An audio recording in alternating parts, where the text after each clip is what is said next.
பசுவினை பாம்பென்று சாட்சி சொல்ல முடியும்.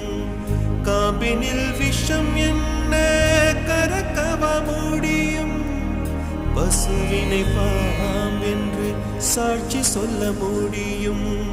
காம்பினில் விஷம் என்ன கறக்கவ முடியும்?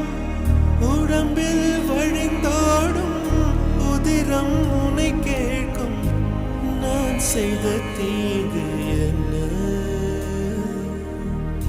நான்